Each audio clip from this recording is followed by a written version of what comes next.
All right, reading 1984 aloud on part 2, chapters 3 and 4.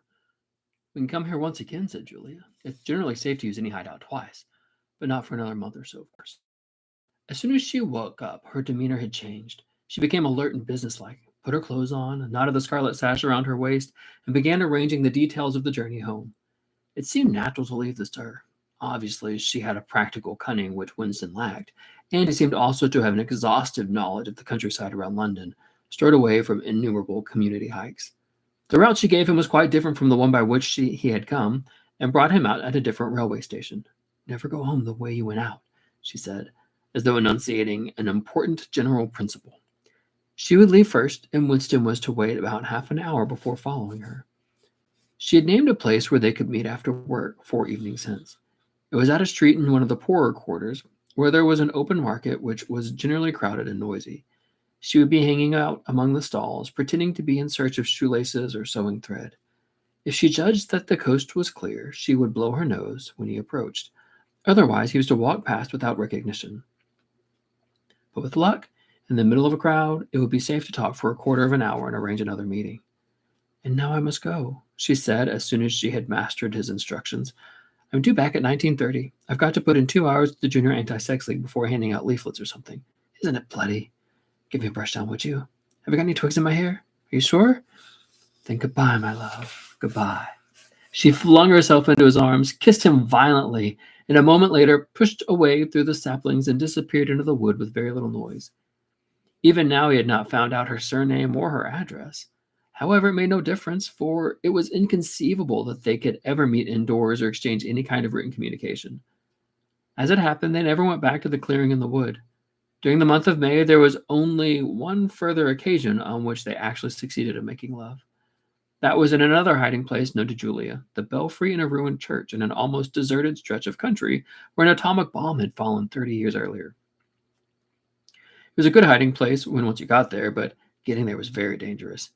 For the rest, they could meet only in the streets in a different place every evening, and never for more than half an hour at a time. In the street, it was usually possible to talk after a fashion.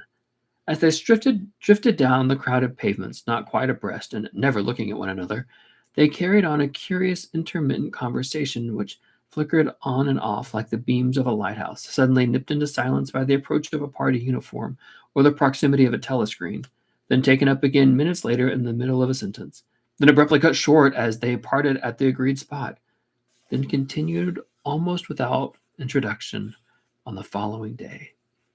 Julia appeared to be quite used to this kind of conversation. She called it talking by installments. She was also surprisingly adept at speaking without moving her lips. Just once in almost a month of nightly meetings, they managed to exchange a kiss. They were passing in silence down a side street. Julia would never speak when they were away from the main streets. When there was a deafening roar, and the earth heaved, and the air darkened, and Winston found himself lying on his side, bruised and terrified. A rocket bomb must have dropped quite near at hand. Suddenly he became aware of Julia's face, a few centimeters from his own, deathly white as chalk. Even her lips were white. She was dead. He clasped her against him and found that he was kissing a live, warm face. But there was some powdery stuff that got in the way of her lips. Both of their faces were thickly coated with plaster. There were evenings when they reached their rendezvous and then had to walk past one another without a sign because a patrol had just come around the corner or a helicopter was hovering overhead. Even if it had been less dangerous, it would still have been difficult to find time to meet. Winston's working week was 60 hours. Julia's was even longer, and their free days varied according to the pressure of work and did not often coincide. Julia, in any case, seldom had an evening completely free. She spent an astonishing amount of time in attending lectures and demonstrations, distributing literature for the Junior Anti-Sex League, preparing banners for Hate Week, making collections for the Savings Program, and such like activities. It paid, she said. It was camouflage. If you kept the small rules, you could break the big ones. She even introduced Winston to She even induced Winston to mortgage yet another of his evenings by enrolling himself for the part-time munition work, which was done voluntarily by zealous party members. So one evening every week, Winston spent 4 hours of paralyzing boredom screwing together small bits of metal, which were probably parts of bomb fuses, in a drowsy, ill lit workshop where the knocking of hammers mingled drearily with the music of the telescreens. When they met in the church tower, the gaps in their fragmentary conversation were filled up. It was a blazing afternoon. The air in the little square chamber above the bells was hot and stagnant and smelt overpoweringly of pigeon dung. They sat talking for hours on the dusty, twig littered floor, one of or the other of them getting up from time to time to cast a glance through the narrow slits and make sure no one was coming. Julia was 26 years old. She lived in a hostel with 30 other girls. Always in the stink of women. How I hate women, she said parenthetically. And she worked, as he had guessed, on the novel writing machines in the fiction department. She enjoyed her work, which consisted chiefly in running and servicing a powerful but tricky electric motor. She was not clever, but was fond of using her hands and felt at home with machinery. She could describe the whole process of composing a novel, from the general directive issued by the planning committee down to the final touching up of the rewrite squad. But she was not interested in the finished product. She didn't much care for reading, she said. Books were just a commodity that had to be produced, like jam or bootlaces.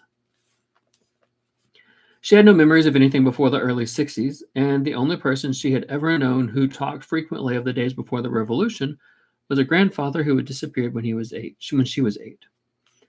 At school, she had been captain of the hockey team and had won the gymnastics trophy 2 years running. She had been a troop leader in the Spies and a branch secretary in the youth league before joining the junior anti-sex league. She had always borne an excellent character.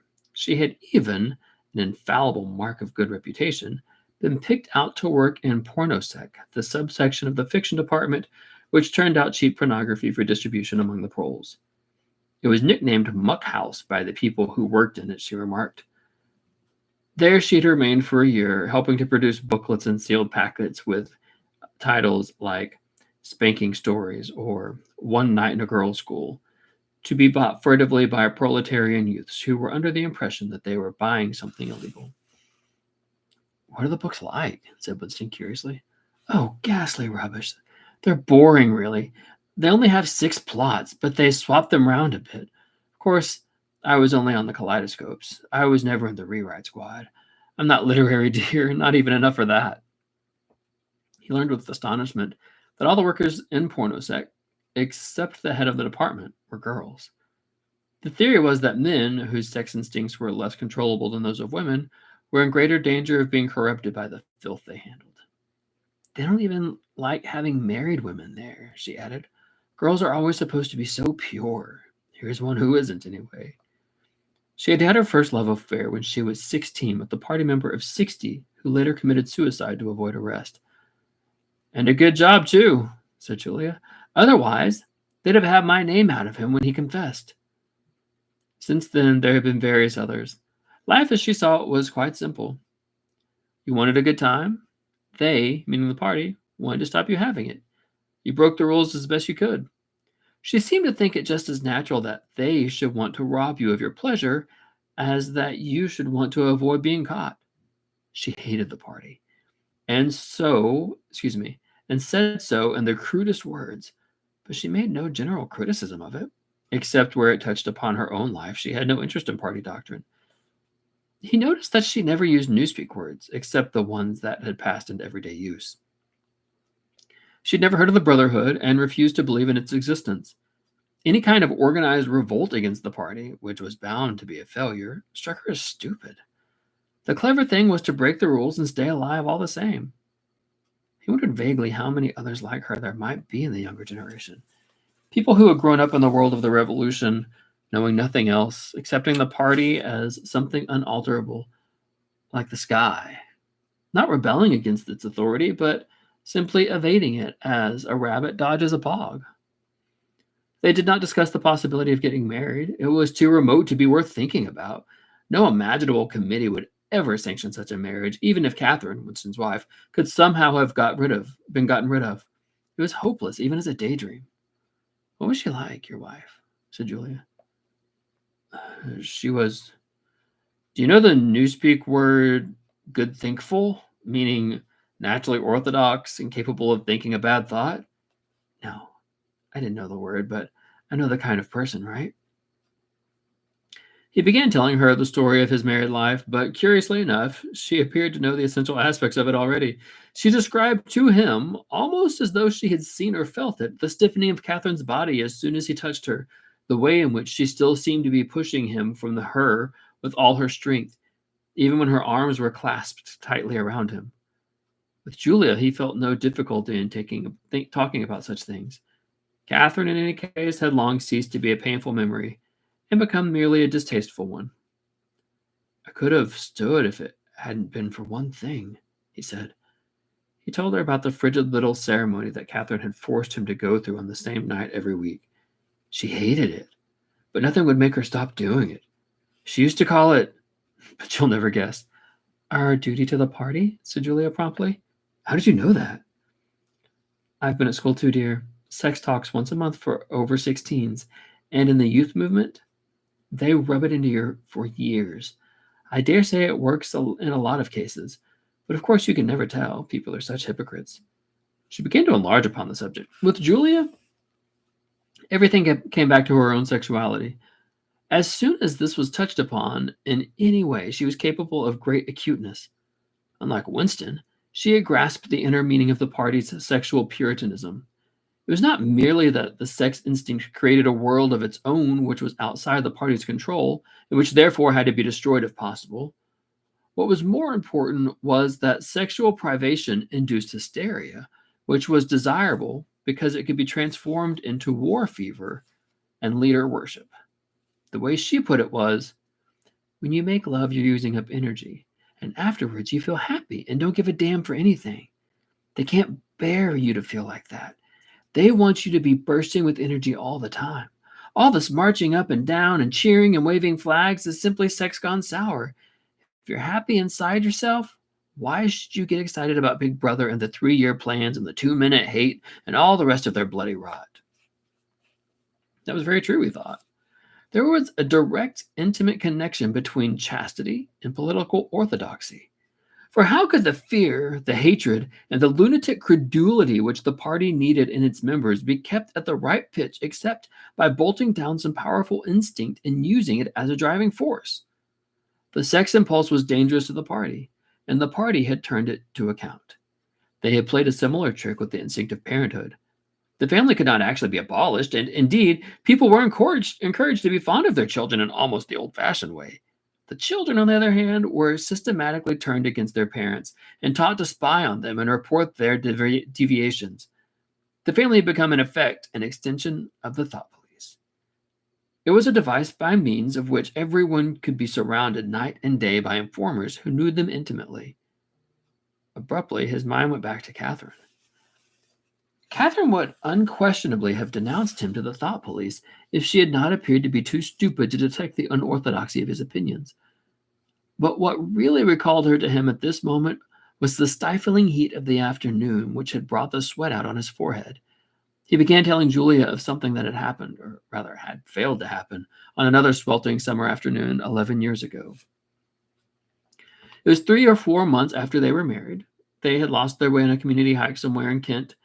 They had only lagged behind the others for a couple of minutes, but they took a wrong turning and presently found themselves pulled up short by the edge of an old chalk quarry. It was a sheer drop of 10 or 20 meters with boulders at the very bottom. There was nobody of whom they could ask why.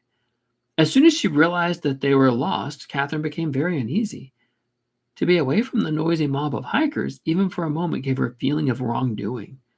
She wanted to hurry back by the way they had come and started searching in the other direction. But at this moment, Winston noticed some tufts of loose strife growing in the cracks of the cliff beneath them. One tuft was of 2 colors, magenta and brick red, apparently growing on the same root. He had never seen anything of the kind before, and he called to Catherine to come and look at it. "Look, Catherine, look at those flowers, that clump down near the bottom. Do you see they're 2 different colors?"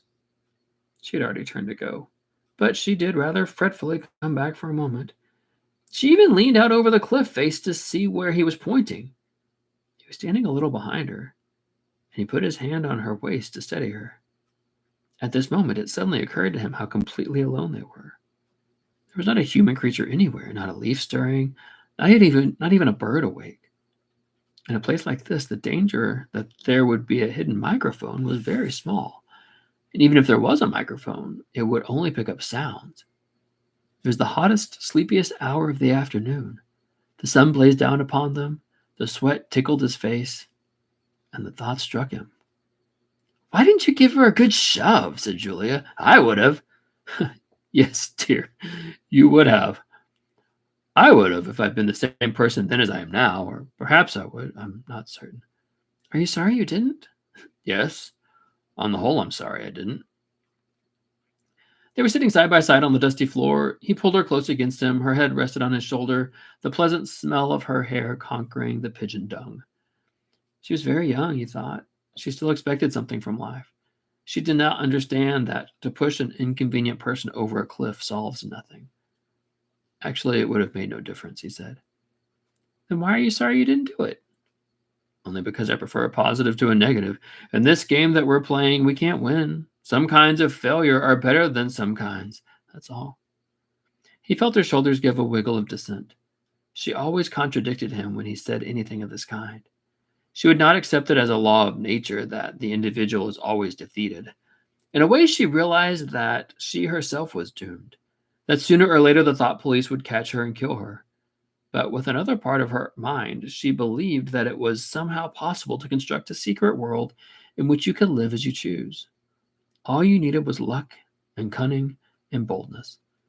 She did not understand that there was no such thing as happiness, that the only victory lay in the far future, long after you were dead, that from the moment of declaring war on the party, it was better to think of yourself as a corpse.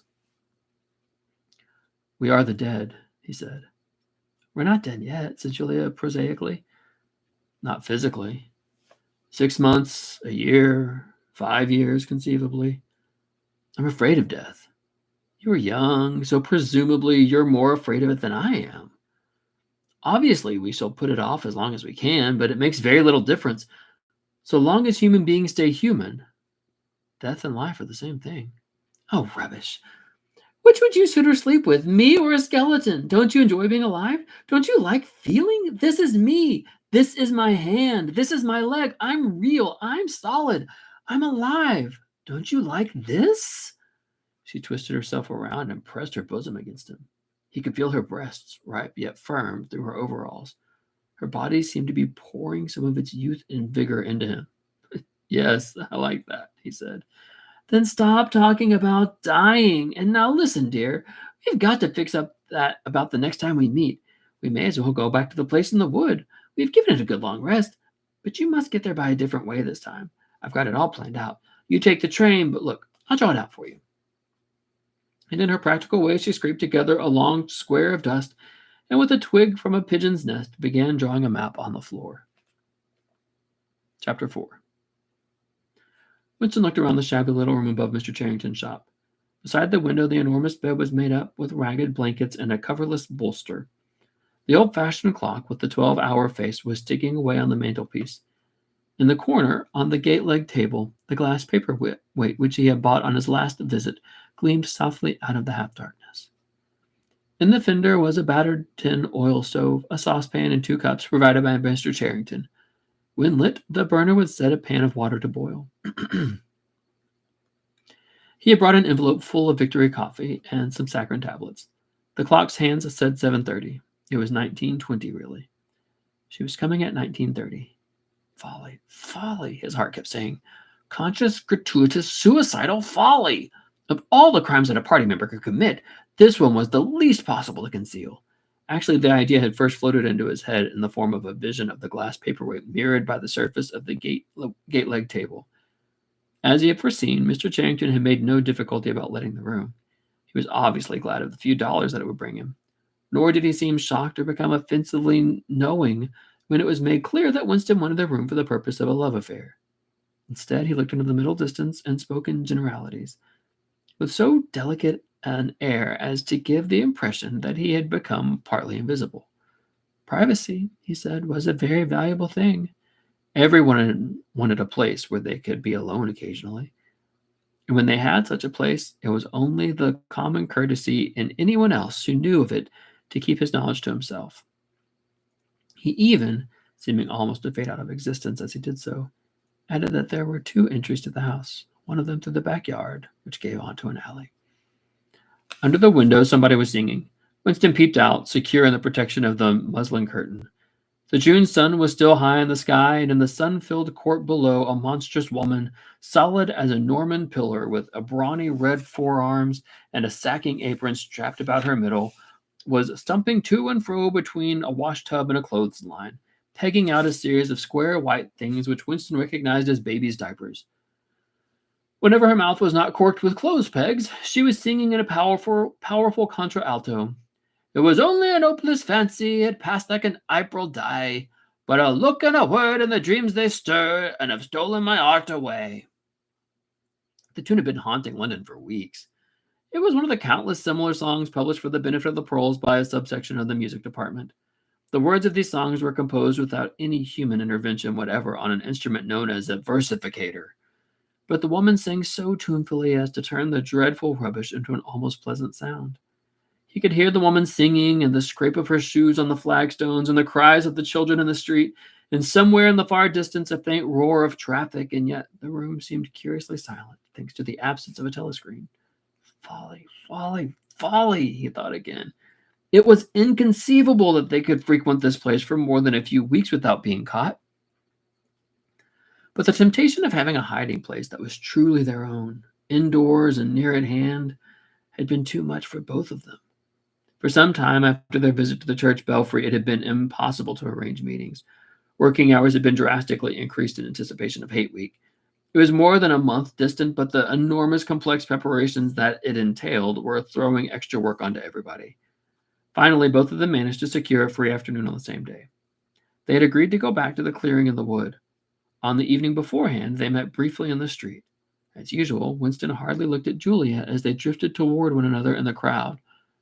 But from the short glance he gave her, it seemed to him that she was paler than usual. "It's all off," she murmured as soon as she judged it safe to speak. "Tomorrow, I mean." "What?" "Tomorrow afternoon, I can't come." "Why not?" "Oh, the usual reason. It started early this time." For a moment he was violently angry.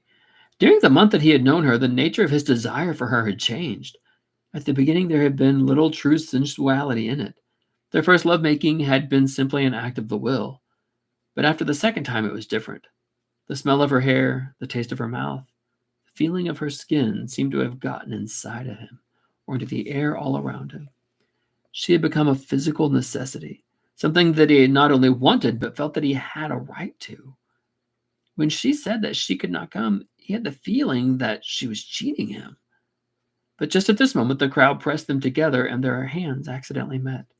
She gave the tips of his fingers a quick squeeze that seemed to invite not desire, but affection. It struck him that when one lived with a woman, this particular disappointment must be a normal, recurring event, and a deep tenderness, such as he had not felt for her before, suddenly took hold of him. He wished that they were a married couple of 10 years standing. He wished that he were walking through the streets with her, just as they were doing now, but openly and without fear, talking of trivialities and buying odds and ends for the household. He wished above all that they had some place where they could be alone together without feeling the obligation to make love every time they met. It was not actually at that moment, but at some time on the following day that the idea of renting Mr. Charrington's room had occurred to him. When he suggested it to Julia, she had agreed with unexpected readifulness. Both of them knew that it was lunacy. It was as though they were intentionally stepping nearer to their graves. As he sat waiting on the edge of the bed, he thought again of the cellars of the Ministry of Love. It was curious how that predestined horror moved in and out of one's consciousness. There it lay, fixed in future time, preceding death as surely as 99 precedes 100. One could not avoid it, but one could perhaps postpone it. And yet, instead, every now and again, by a conscious, willful act, one chose to shorten the interval before it happened. At this moment, there was a quick step on the stairs. Julia burst into the room. She was carrying a tool bag of coarse brown canvas, such as he had sometimes seen her carrying to and fro at the ministry. He started forward to take her in his arms, but she disengaged herself rather hurriedly, and partly because she was still holding the tool bag. "Half a second," she said. "Just let me show you what I've brought. Did you bring some of that filthy Victory coffee? I thought you would. You can chuck it away again because we shan't be needing it. Look here. She fell on her knees, threw open the bag, and tumbled out some spanners and a screwdriver that filled the top part of it. Underneath was a number of neat paper packets. The first packet that she passed to Winston had a strange and yet vaguely familiar feeling. It was filled with some kind of heavy sand-like stuff which yielded whenever he touched it. It isn't real sugar, he said. Real sugar, not saccharine sugar. There's a loaf of bread, proper white bread, not our bloody stuff, and a little pot of jam, and there's a tin of milk. But look, this is the one I'm really proud of. I had to wrap a bit of sacking around it because she did not need to tell him why she had wrapped it up. The smell was already filling the room, a rich, hot smell which seemed like an emanation from his early childhood, but which one did occasionally meet with, even now, blowing down a passageway before a door slammed or diffusing itself mysteriously in a crowded street, sniffed for an instant and then lost again. It's coffee, he murmured. Real coffee. It's inner party coffee. There's a whole kilo here, she said. How did you manage to get a hold of these things? It's all inner party stuff. There's nothing those swine don't have. Nothing. But of course, waiters and servants and people pinch things, and look, I got a little packet of tea as well. Winston had squatted down beside her. He tore open a corner of the packet. It's real tea, not blackberry leaves. There's been a lot of tea about lately. They've captured India or something, she said vaguely. But listen, dear, I want you to turn your back on me for 3 minutes. Go and sit on the other side of the bed. Don't go too near the window, and don't turn around till I tell you. Winston gazed abstractedly through the muslin curtain. Down in the yard, the red-armed woman was still marching to and fro between the wash-tub and the line. She took 2 more pegs out of her mouth and sang with deep feeling.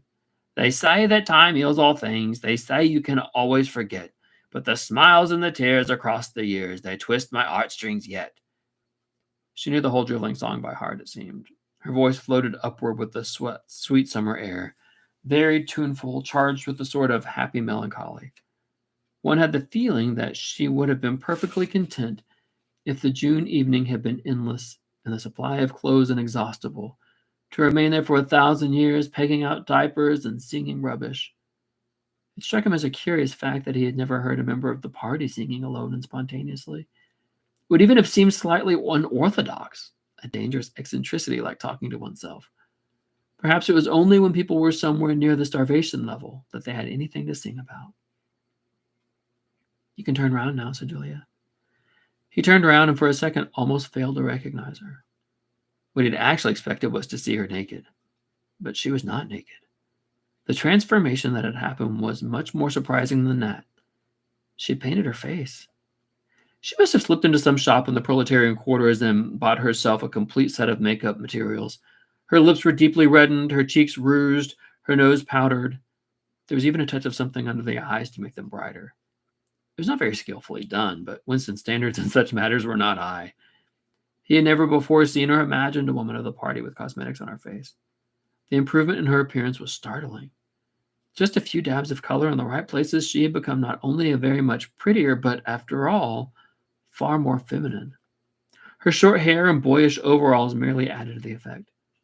As he took her in his arms, a wave of synthetic violets flooded his nostrils. He remembered the half-darkness of a basement kitchen and a woman's cavernous mouth. It was the very same scent that she had used, but at the moment did not seem to matter. Scent too, he said. Yes, dear, scent too. And you know what I'm going to do next? I'm going to get hold of a real woman's frock from somewhere and wear it instead of these bloody trousers. I'll wear silk stockings and high-heeled shoes. In this room, I'm going to be a woman, not a party comrade. They flung their clothes off and climbed into the huge mahogany bed. It was the first time that he had stripped himself naked in her presence. Until now, he had been too much ashamed of his pale and meager body, with the varicose veins standing out on his calves and the discolored patch over his ankle. There were no sheets, but the blanket they lay on was threadbare and smooth, and the size and springiness of the bed astonished both of them. It's sure to be full of bugs, but who cares, said Julia. One never saw a double bed nowadays, except in the homes of the proles. Winston had occasionally slept in one in his boyhood. Julia had never been in one before, so far as she could remember. Presently they fell asleep for a little while. When Winston woke up, the hands of the clock had crept round to nearly 9. He did not stir because Julia was sleeping with her head in the crook of his arm. Most of her makeup had transferred itself onto his own face or the bolster, but a light stain of rouge still brought out the beauty of her cheekbone. A yellow ray from the sinking sun fell across the foot of the bed and lightened up the fireplace, where the water in the pan was boiling fast. Down in the yard, the woman had stopped singing, but the faint shouts of children floated in from the street. He wondered vaguely whether in the abolished past it had been a normal experience to lie in bed like this, in the cool of a summer evening, a man and a woman with no clothes on, making love when they chose, talking of what they chose, not feeling any compulsion to get up, simply lying there and listening to peaceful sounds outside. Surely there could never have been a time when there seemed ordinary. Julia woke up, rubbed her eyes, and raised herself on her elbow to look at the oil stove. "Half that water's boiled away," she said. "I'll get up and make some coffee in another moment. We've got an hour. What time do they cut the lights off at your flats?" 23:30. It's 23 at the hostel. But you have to get in earlier than that because... Hi, get out, you filthy brute! She suddenly twisted herself over in the bed, seized a shoe from the floor, and sent it hurtling into the corner with a boyish jerk of her arm, exactly as he had seen her fling the dictionary at Goldstein that morning in the 2 minutes hate. "What was it?" he said in surprise. "A rat! I saw him stick his beastly nose out on the wainscoting. There's a hole down there. I gave him a good fright. Anyway, rats?" murmured Winston. "In this room?" "They're all over the place," said Julia indifferently as she lay down again. "We've even got them in the kitchen at the hostel. Some parts of London are swarming with them. Did you know they attack children? Yeah, they do. In some of these streets, a woman daren't leave a baby alone for 2 minutes. It's the great huge brown ones that do it. And the nasty thing is, the brutes always..." "Don't go on," said Winston, with his eyes tightly shut. "Dearest, you've gone quite pale. What's the matter? Do they make you feel sick?" "Of all the horrors in the world, a rat!" She pressed herself against him and wound her limbs around him, as though to reassure him with the warmth of her body. He did not reopen his eyes immediately. For several moments he had the feeling of being back in a nightmare which had reoccurred from time to time throughout his life. It was always very much the same. He was standing in front of a wall of darkness, and on the other side of it was something unendurable, something too dreadful to be faced. In the dream, his deepest feeling was always one of self-deception, because he did, in fact, know what was behind the wall of darkness. With a deadly effort, like wrenching a piece out of his own brain, he could even have dragged the thing into the open. He always woke up without discovering what it was, but somehow it was connected with what Julia had been saying when he cut her short. "I'm sorry," he said. "It's nothing. I don't like rats, that's all." "Don't worry, dear. We're not going to have the filthy brutes in here. I'll stuff the hole with a bit of sacking before we go. And next time we come here, I'll bring some plaster and bung it up properly." Already the black instant of panic was half forgotten. Feeling slightly ashamed of himself, he sat up against the bedhead. Julia got out of bed, pulled on her overalls, and made the coffee. The smell that rose from the saucepan was so powerful and exciting that they shut the window lest anybody outside should notice it and become inquisitive. What was even better than the taste of the coffee was the silky texture given to it by the sugar, a thing Winston had almost forgotten after years of saccharin. With one hand in her pocket and a piece of bread and jam in the other, Julia wandered about the room, glancing indifferently at the bookcase, pointing out the best way of repairing the gate-leg table, plumping herself down in the ragged armchair to see if it was comfortable, and examining the absurd 12-hour clock with a sort of tolerant amusement. She brought the glass paperweight over to the bed to have a look at it in a better light. He took it out of her hand, fascinated as always by the soft, rainwatery appearance of the glass. "What is it, do you think?" said Julia. "I don't think it's anything. I don't think it was ever put to any use. That's what I like about it. It's a little chunk of history that they've forgotten to alter. It's a message from 100 years ago, if one knows how to read it. And that picture over there," she nodded at the engraving on the opposite wall. "What would that be 100 years? Would that be 100 years old? More. 200, I dare say. One can't tell. It's impossible to discover the age of anything nowadays." She went over to look at it. "Here's where that brute stuck his nose out," she said, kicking the wainscoting immediately below the picture. "What is this place? I've seen it somewhere before." "It's a church, or at least it used to be. St. Clement's Dane its name was." The fragment of rhyme that Mr. Charrington had taught him came back into his head, and he added half nostalgically, "Oranges and lemons, say the bells of St. Clement's." To his astonishment, she capped the line, "You owe me 3 farthings, say the bell of St. Martin's. When will you pay me, say the bells of St. Bailey?"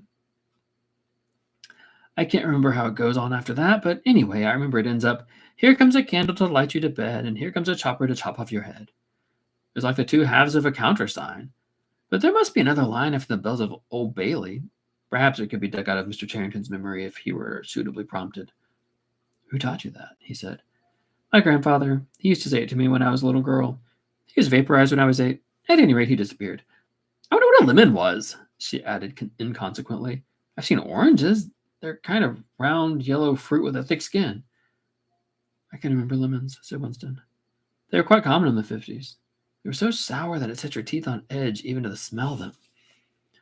"I bet the picture's got bugs behind it," said Julia. "I'll take it down and give it a good cleaning someday. I suppose it's almost time we were leaving. I must start washing this paint off. What a bore. I'll get the lipstick off your face afterwards." Winston did not get up for a few minutes more. The room was darkening. He turned over toward the light and lay gazing into the glass paperweight. The inexhaustibly interesting thing was not the fragment of coral, but the interior of the glass itself. There was such a depth of it, and yet it was almost as transparent as air. It was as though the surface of the glass had been the arc of the sky, enclosing a tiny world with its atmosphere complete. He had the feeling that he could get inside it, that in fact he was inside it, along with the mahogany bed and the gate-legged table and the clock and the steel engraving and the paperweight itself.